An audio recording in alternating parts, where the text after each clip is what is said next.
Hello everyone. I hope everyone is having a wonderful day. Before starting the video, please go ahead and hit the subscribe button and give this video a thumbs up. Thank you. The Young and the Restless. Amanda shoots down Phyllis' big idea.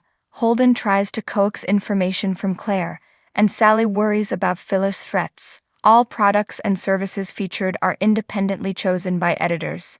However, soaps.com may receive a commission on orders placed through its retail links, and the retailer may receive certain auditable data for accounting purposes. As Audra drinks alone in the jazz lounge, Holden approaches and says it looks like she could use some company. She informs him that she's waiting for someone, so he should move along. He assumes she's waiting for Nate's new rival, Kyle. Annoyed, Audra tells him this is none of his business. Besides, it's not what he thinks. He starts speculating on what they could be discussing. She says this is boring. She wants to forget what happened between them in LA, but he keeps showing up and making it harder. Claire and Kyle walk into the athletic club, chatting about her learning something new from her grandmother daily. Some cocky new exec at the company was trying to mansplain a real estate deal to Nikki without realizing she set it up. Claire's famished and looks around for a seat, but Kyle explains that he needs to meet Audra briefly in the lounge to go over a proposition. She doesn't see why they need to delay their date for Audra. Kyle is sure this is a sign that Audra has taken the bait and won't be able to resist bragging about what she's up to. Then he can take that information and turn it against her.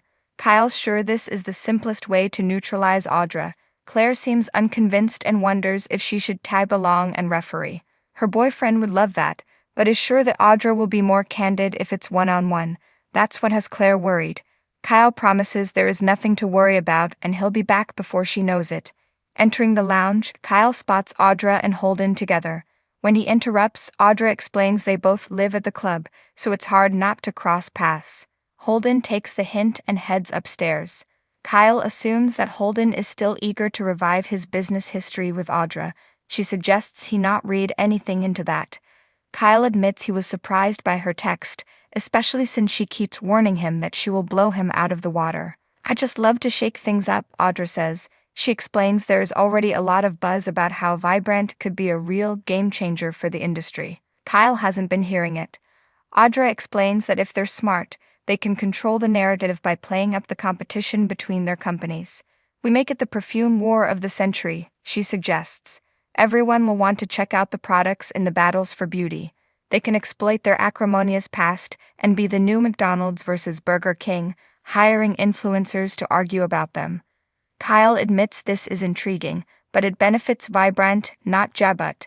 She's sure this could give his company a much-needed refresher. He's not buying it. To try to convince him, Audra uses an example from Miracle on 34th Street. That doesn't help talk him around. She reminds him of the Jabut sunscreen ad and his wardrobe malfunction. That was a great success, so she suggests they coordinate exposing themselves by leaking faked texts and such to reporters to cause a stir.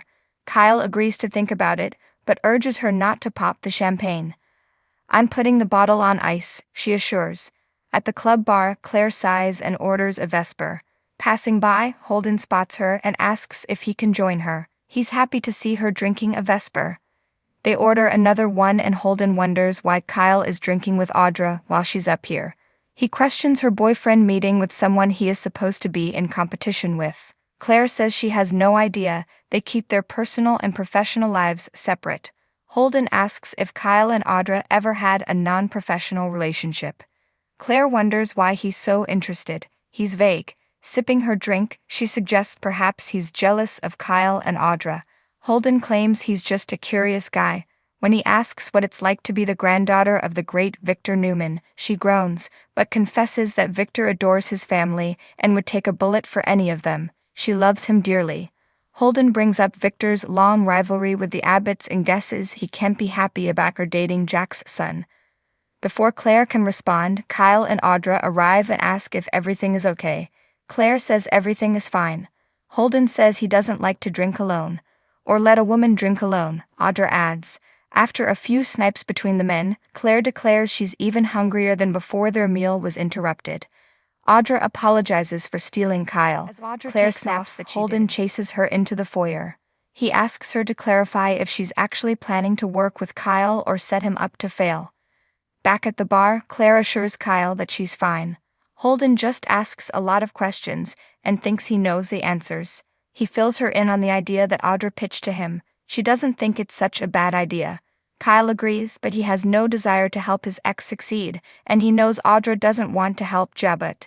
Claire suggests this may have nothing to do with Jabba, and everything to do with him. Billy trails behind Sally as they jog into the park. As they stop for a breather, she says this was a nice distraction from Phyllis, but her guard is still way up with that woman. Billy threatens to take his shoes off and touch grass again so that they can calm down. Sally is concerned about Phyllis and her not-so-veiled threats. That woman is capable of anything, and her threats are the only thing that Sally takes seriously. Billy explains Phyllis throws threats around like other people say thank you. Sally reminds Billy that things are even worse because Phyllis is in mama bear mode and out to protect Daniel. She had to deal with this once when Phyllis came after her because of Summer. Billy promises that Phyllis will have to come through him first. Although she appreciates his gallantry, Sally can handle that woman herself. He assures her their company will launch, and they needn't worry about Phyllis. Sally tells him he's made her personally and professionally happy.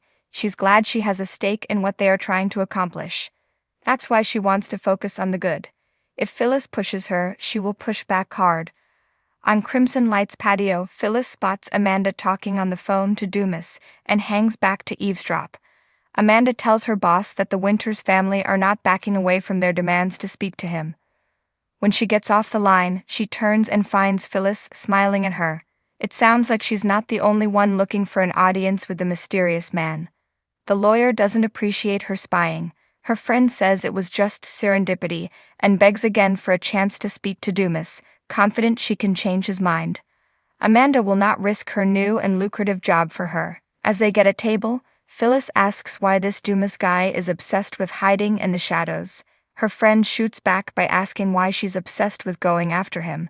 Everything I'm doing now, I'm doing for my son, Phyllis insists. Daniel needs to find some peace and passion in his work again. Amanda feels for Daniel and knows that her friend needs something to focus on too. But what is her agenda with Dumas? Phyllis admits she does have an agenda and it will blow her mind. She asks if Dumas is planning a corporate takeover of Chancellor. If he is, then she's all for it. She'd love to see Victor and Nikki fail after what they did to her and Billy. Amanda assumes that she wants Dumas to put her in charge of the company if he manages to wrangle it away from the Newmans. Phyllis feels this is achievable. Amanda thinks this sounds brazen and inspired, but she doesn't think she has a shot at changing her boss' mind. Phyllis suggests that she and Amanda do this together. They could run Chancellor and be dynamite. Do you know what happens to dynamite when it's lit? Amanda asks. Phyllis thinks they could blow more than mines.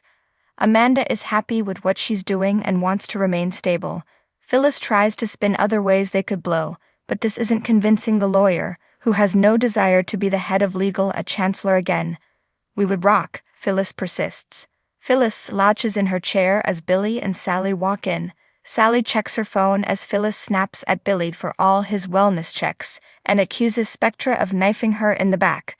Spreading her arms, Phyllis declares that Sally will find out that what she did to her was a huge mistake. Once she shouts that she is about to bounce back and show everyone what she can achieve, Sally snipes that it sounds like it was a good thing Billy let her go when he did. Phyllis warns Sally not to get cocky. She hasn't earned anything other than an extravagant gift from her latest conquest. Is that the price a roll in the hay is going for with you these days? Phyllis asks. Sally fumes. Phyllis reminds her of the price that Adam and Nick paid. Sally declares that Phyllis being single as long as she has clearly left her with a lot of steam to blow off.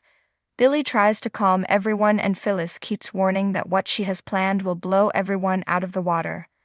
After she swans out, Billy asks Amanda if anything is actually going on. I guess we'll have to wait and see, won't we? She says. Thanks for watching this video. Please subscribe to our Young and Restless official news channel and stay with us.